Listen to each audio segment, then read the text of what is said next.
Woke up late. Video's coming out late too, I'm sure. But whatever way it goes, okay. That was a weak ass clap. I played Shinobi Strikers yesterday when I went to Bondi on a whim. If you watched the video, at least the introduction of it, you saw that I just really wanted to make a video of fighters and I went to go do that, even though it was kind of stupid to do since the beta is dropping this weekend. But that's neither here nor there. I was not able to get any gameplay of Shinobi Striker just because the build that was there at Bondi was a build that you could only play with other people. Now, because I didn't have other people there, the only thing I was able to do was like fuck myself and just like hit the air for the duration of 5 minutes, and after the 5 minutes, then I could pick another character and do it all over again. So instead of like doing that and making the game look bad because I'm not fighting anybody, I decided to just descriptively break down my experiences and my new fears and my new kind of hype, exciting things I want to see for this game. And I will say a lot of things that I was afraid of. It's not really a fear, but then again, it is. It's confusing, I know. Let me talk to you guys about it. But I do want to mention, I actually got partnered on Twitch. As I'm making this video, I just seen I got partnered on Twitch.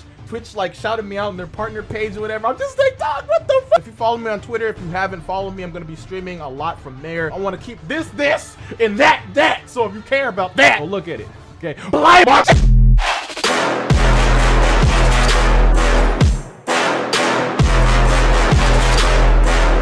A little bit difficult for me to kind of descriptively describe this because I don't have anything you can see while I'm talking about it, but at the very least I have trailers that I can put in the background that you can kind of see the gist of what I mean. Now, how I want to structure this video is kind of going back on past things I said and bringing up those past fears as to say that it's not really something to be so afraid of. Number one, the main thing, which is why I even said that, was the one combo fear. I made a statement that a lot of people, you know, talked about in videos and speculated and went on with, that the game looks like it might only have one combo. I guess after playing it firsthand, by definition, I can tell you that there's more than one combo, and even that, you can kind of combine your jutsus that you have on the bottom right with that specific combo, which is either square or the little half combo that you get with triangle, to kind of make it a little bit more The square combo string, which is the main one that you would use in the longest one, it had so much more priority over when you would do triangle. Now granted, you could do square, square, square, and then press triangle to make your combo look a little bit different, but at the same exact time, you get the most out of the damage by just pressing the square string all together. And if you want to be a little bit creative, press triangle at the end, but I don't see the point in doing that when you can just press square, square, square, and then jutsu at the end. The one combo fear is still there because it is technically a one combo that has priority over the others. By definition, it's not, but at the same exact time, there's one that has so much more. You know, I'm not going to repeat myself over and over. The jutsus and how they're done makes that okay for me. Let's say, for instance, the fireball jutsu. I don't know if you guys saw it from any other gameplay anywhere else, but when Sasuke does a fireball jutsu, he does the hand signs. You can hold it there too. So you can do it and hold it and wait for somebody to get in your range of view and then shoot it. And I thought that was amazing. Same with Chidori for Sasuke. You can hold it down and you wait a little bit before you launch it. And then when you launch it, you could even run up on the walls to try to, you know, hit somebody if they're so happen to be on the wall from you being on the ground. Like, it has some range to it to try to hit the bitch. The ultimate move that you have takes a little bit to start up. I was hitting the air when I played and I was still able to get that bar all the way up. So for instance, if I wanted to, like, you know, be the hero with my team that I'm playing with,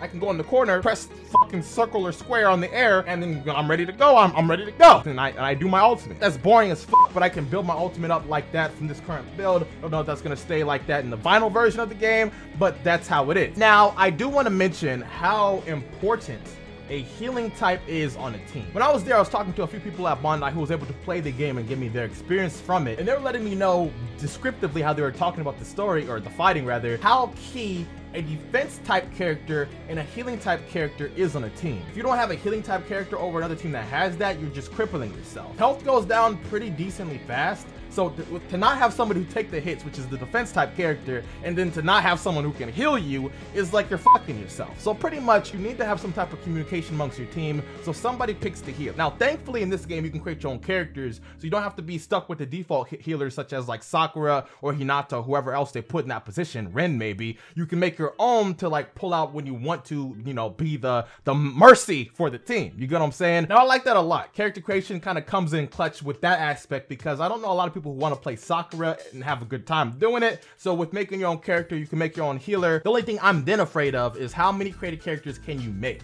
You know, we don't know about that information just yet. We know how detailed character creation can be, but just how many characters can you make for certain situations? I also think that defensive characters are gonna have such more priority over attack characters, just because I've seen some of the loadouts that the black character had, the generic one that you're able to play with in the build that I played with. He had a move that allowed him to not take damage, and that's pretty disgusting. And besides that, I saw from someone else's perspective he was able to take a lot of hits, and I don't know how his damage was. I can't remember top of my head, but those two key features kind of make it a little bit frightening. Now, I don't know if there's going to be certain moves locked to certain typings of characters. Granted, I know to a degree there will be, because like a defense character can't have a healing type move, but at the same exact time, I don't know if like a defense character cannot use Rasengan or not. That's kind of what I mean when I say that. So I don't know. It's going to be a lot of preference heavy things when you get into it in the logistics. My fears for this game are not really fears anymore, because I've learned by playing it myself that this game is like a watered down MOBA, a multiplayer online battle arena. By definition, I think it is a MOBA, but not as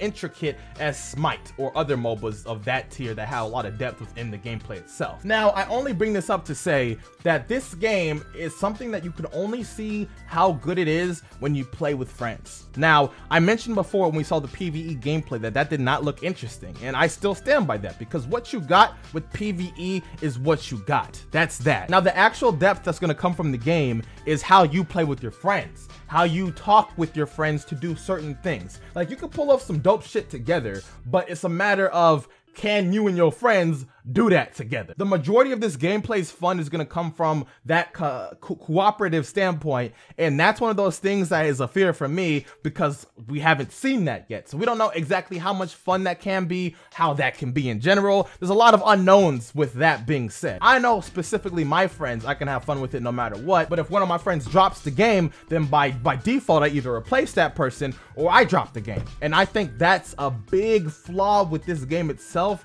just because you have to have everybody on the same page. Now, it's not too hard to go find like-minded people who like the same shit you like, but if you got a main squad of people that you're already planning to play with that game and all that shit, and one of them decides to not like it, then that's it for your team, because you need a full team that you can talk with to get the most out of the game. Now, I still think Capture the Flag is going to be one of the most clutch game modes, because I played that in the beta, whatever the fuck thing, that I was able to play at Bondi. Even though I played by myself, I saw that it was very fun getting the flag and just rushing it over to the other side. Now, it's very easy to fall into the pits, and when you fall into the pits, you lose the flag, so obvious, you know. Now, one of the big flaws that I haven't stressed yet is the structure of the maps, because when I played the default Leaf Village or whatever, that Forest of Death map, I don't know what that was, it was very easy to just kill yourself, and that's not really an issue, because, you know, get good, but it's just a matter of the layout of the map itself. Like, I didn't find myself having too much fun trying to get to point A to point B,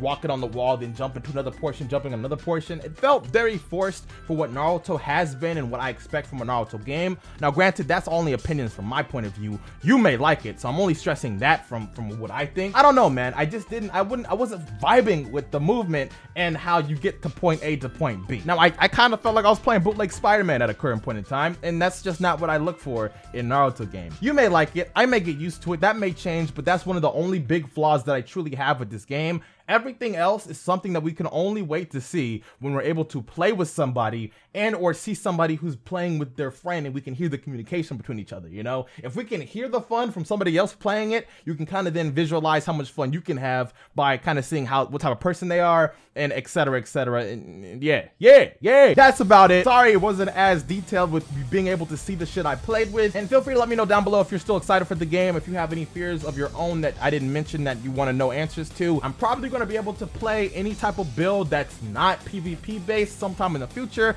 but as of now, the build that's currently out, I need people to play with, and I don't think Bondi is trying to set up like multiple booths so I can get that done with multiple people. I'm Afro and I'm waving. Follow me on Twitter for Twitch stuff, and I'm gone.